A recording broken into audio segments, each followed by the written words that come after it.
Oke, kalau begitu mending kita langsung tanya ya sama yang bersangkutan. Dalam hal ini selaku CEO PSIS Semarang, Mas Yoyo Sukawi yang sudah kembali bersedia bergabung di Depdagri malam hari ini. Selamat malam Mas Yoyo. Selamat malam, Mas. Sehat?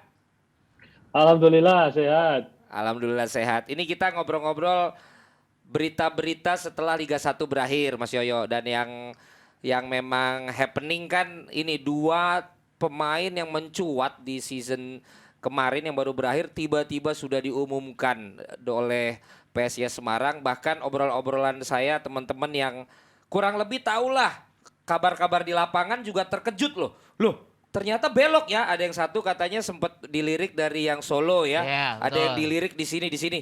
Tiba-tiba Ternyata pindah ke cepat utara. ini PSIS Semarang dan langsung diumumkan. Ini strategi apa ini Mas Yoyo untuk yang dilakukan nih dari PSIS?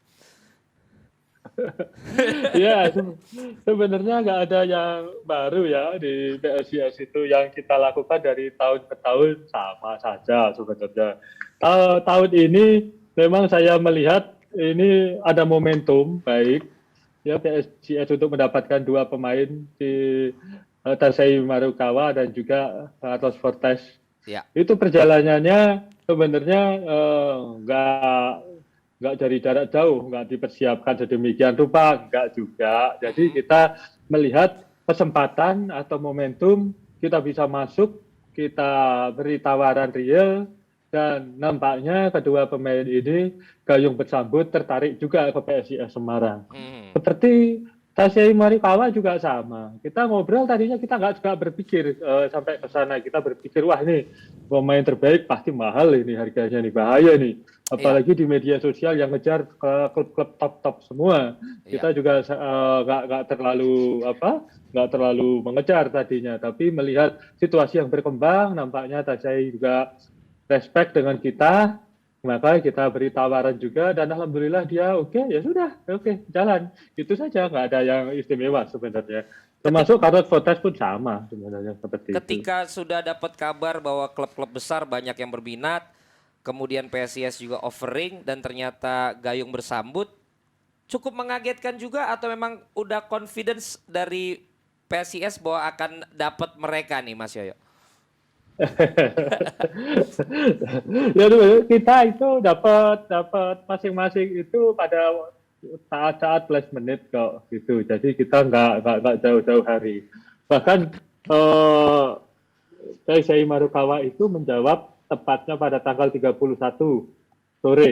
Jadi dia menyampaikan, bos, saya mantap ke PSIS Semarang, tolong jemput saya. Gitu. Oke, kita jemput ke Surabaya. Gitu.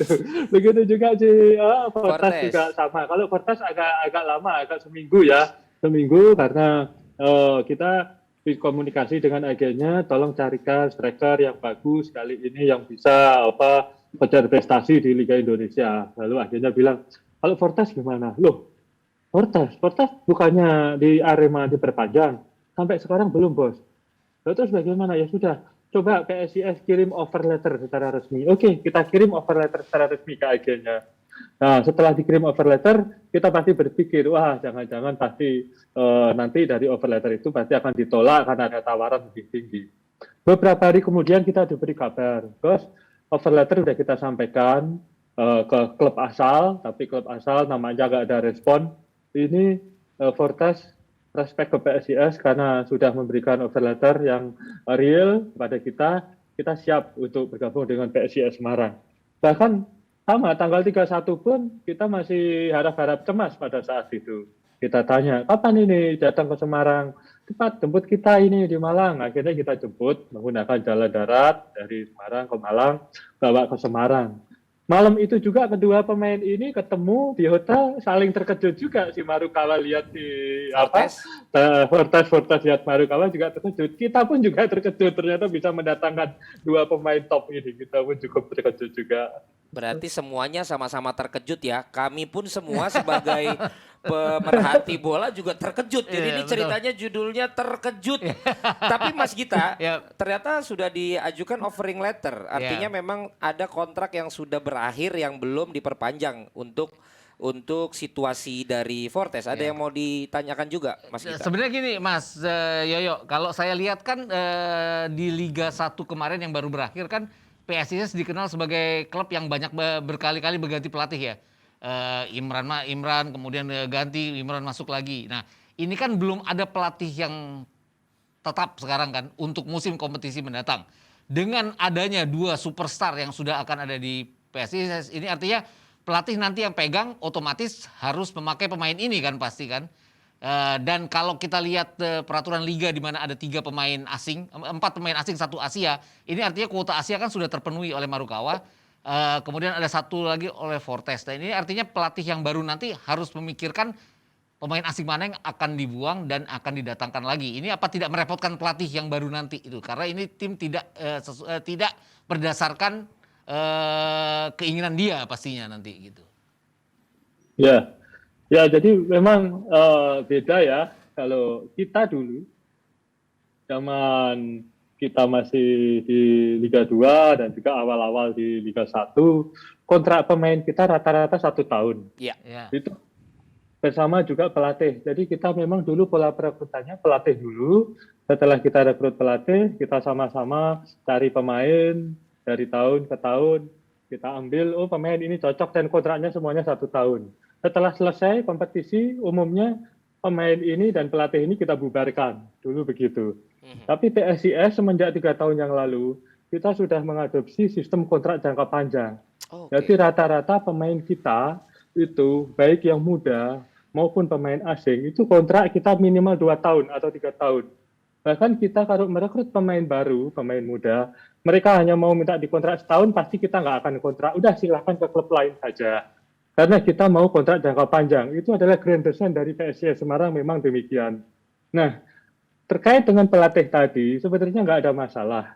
Banyak sekali pemain PSIS, baik yang muda, senior, pemain asing, ini tinggal pelatih meramu. Pada saat pelatih datang, dia pasti ada feeling ya kalau namanya pelatih kan begitu ya. Pak, ini strikernya begini, ini begini. Pemain yang nggak dipakai biasanya akan kita lepas untuk dipinjamkan. Karena kita sudah banyak sekali pemain, baik pemain muda maupun pemain senior. Itu begitu. Tapi pemain yang dibutuhkan oleh pelatih tentu saja akan dipertahankan dan akan dipergunakan itu tadi. Jadi memang agak beda ya pola perekrutan kita mungkin dengan klub lain yang biasa merekrut pelatih dulu, baru merekrut pemain. Kalau di kita pelatih memang berganti, silih berganti. Mulai sebelum ini ada Vincenzo Anese, lalu ada Jafri Sastra, ada Pak Bambang Rudiansah, ada Dragan, lalu di situ ada Coach Imran, balik Dragan lagi, lalu Coach Ian kemarin itu dan lain sebagainya. Tapi kalau kawan-kawan perhatikan, karakter permainan PSIS sebenarnya nggak banyak berubah. Nah, karena kita sudah punya pondasinya dari awal itu tadi. Banyak pemain-pemain kita yang bisa terbaik ini. Jadi kalau di PSIS itu, pelatih itu hanya banyak dia meramu komposisi untuk menjadikan komposisi terbaik, pola latihan, dan lain sebagainya. Jadi saya rasa nggak ada masalah, Mas. Kalau dia nggak cocok, kita pasti akan pinjamkan. Bahkan per hari ini, pemain asing kita kuotanya masih berlebih. Ya, kita berlebih dan itu nanti pemain pelatih asing pasti akan milih, oh Pak saya ternyata lebih butuh ini, saya butuh ini. Nah ini secara bisnis kita akan tawarkan pemain asing itu untuk di klub lain kalau memang dia bisa berkembang di klub lain yang nggak dipergunakan di PSIS Semarang. Kan ada Wallace, Wos, Jonathan, lalu itu tadi ditambah lagi Fortas, ditambah siapa? Ini Marukawa, ya kan masih ada. Begitu. Berarti kira-kira begitu. Berarti untuk musim lalu lebih pasti jadi kontrak pemain daripada kontrak pelatih ya, Mas Yoyo. Kontrak pelatih bisa ganti-ganti kemarin dalam evaluasi dari manajemen tim tentunya. Tapi bicara mengenai 2 pemain tadi, Mas Yoyo, ini kelihatannya sangat urgent sekali untuk mengambil 2 pemain ini. Apakah berdasarkan evaluasi untuk prestasi yang lebih baik dari musim lalu menuju ke musim ini, atau memang this is a business matters karena mungkin Mas Yoyo dan tim juga udah melihat value-nya 2 pemain ini setelah dari PSIS pun akan lebih tinggi nih nanti kalau ada tim lain juga yang menginginkan. Faktor yang mana yang paling membuat PSIS merekrut 2 pemain tadi Mas Yoyo? Prestasi atau bisnis dari value-nya pemain ini sendiri? Ya, terus terang PSIS sebenarnya sampai hari ini kita masih fokus pemenuhan pemain pada hanya kebutuhan tim saja. Oke. Belum kita berpikir sampai ke jual pemain untuk bisnis. Kita nggak pernah rekrut pemain berdasarkan follower Instagram atau follower media sosial, nggak pernah ya. Ada yang begitu ya Mas Yoyo? Ada yang begitu ya? Nggak tahu. Bahkan kita kalau follower kita sama follower Septian David kan masih kalah itu. Gitu. Ya masih kalah. Tapi kita sama-sama berkembang sama Septian David. Apalagi sama Arhan itu. Waduh, Iya. udah jutaan kan dia itu. Betul. Ya. Betul. Kita memang sebenarnya ini evaluasi kok, hasil evaluasi dari tim pada saat kemarin kita terpuruk di series 45 itu, jelas-jelas bahwa PSIS kehilangan sosok striker. Iya. Lalu juga kita kehilangan sosok sayap setelah Fredian Wahyu cedera, Betul. apalagi sekarang Septian David cedera cukup parah.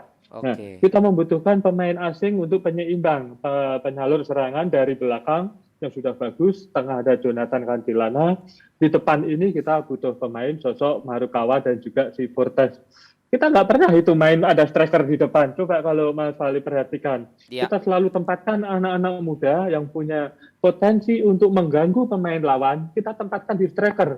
Karena kita nggak punya striker sama sekali. Jadi kita punya asumsi minimal kalau nggak bisa masukin gol, setidaknya lawan jangan sampai serang. Berani maju untuk menyerang. Makanya kita taruh pemain tengah kita untuk menjadi striker, untuk mengganggu konsentrasi lawan. Itu. Karena kita kehilangan Bruno Silva kemarin. Sementara Iya, Wolves Bruno masih Silva butuh sama adaptasi dan Hari Nurnya juga dapat kurang. terhormati. Bruno Silva sama Hari Nur ya tadinya ya di depan biasanya lebih sering berduet sebelumnya. Nah, ini berarti memang mengambil pemain ini dari sisi evaluasi berarti Ya, Mas betul. Gita. Tapi kalau bicara emang itu di offernya kira-kira berapa tuh Mas Yoyo? Mahal ya? Ya mudah-mudahan. Saya dengar-dengar Mas Yoyo ini juga dari apa? Dari CEO tim juga. Ini katanya harga pemain dalam kondisi kemarin masih after pandemic pun ternyata bukan turun nih katanya. Apalagi sejak Liga 2 menggeliat kemarin ada beberapa tim baru yang mampu untuk mengontrak pemain dengan harga yang seperti Liga 1, membuat pemain-pemain katanya ini nambahnya lumayan gitu harganya. Berarti kan termasuk 2 pemain bintang ini juga diagenin juga kan, artinya kan ini berarti emang PSIS lagi kenceng kayaknya dananya nih Mas Yoyo ya. Iya. Kepo Sebenarnya nih kita kepo. Pengen tahu. Iya, karena kita kan punya kontrak jangka panjang sama pemain-pemain muda itu. Jadi Iya. kita 2-3 tahun ini kan hampir tidak melakukan transfer sama sekali. Oh, Ya, oke. begitu. Sehingga kita kemarin kontrak Marukawa dan juga Fortes, kalau boleh jujur, sebenarnya nggak mahal-mahal amat kok. Nggak mahal-mahal amat. Masih mahal kita bangun training ground 32 miliar. Itu. Ya. Masih mahal kita bangun kantor baru yang ini rencana. Itu anggarannya 15 miliar. Itu. Training Masih ground belum mahal itu. 35. Training ground 35. Kantor baru 12, berarti udah 47 ya Mas Yoyo ya. Dihitungin Ya, loh. ya masih mahal kita sewa stadion Citarum kan tiap tahun juga jauh lebih mahal dari kontrak mereka berdua itu. Jadi kita memang banyak. Tapi berarti isunya di atas 5M so season sih ada ya Mas Yoyo ya. Waduh, kayaknya ketawa doang nih Mas Yoyo.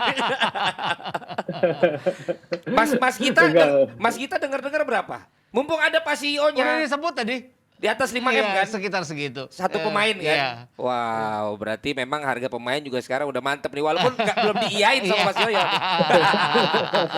Tapi Mas Yoyo saya juga mendengar, melihat juga dari apa yang Mas Yoyo sampaikan.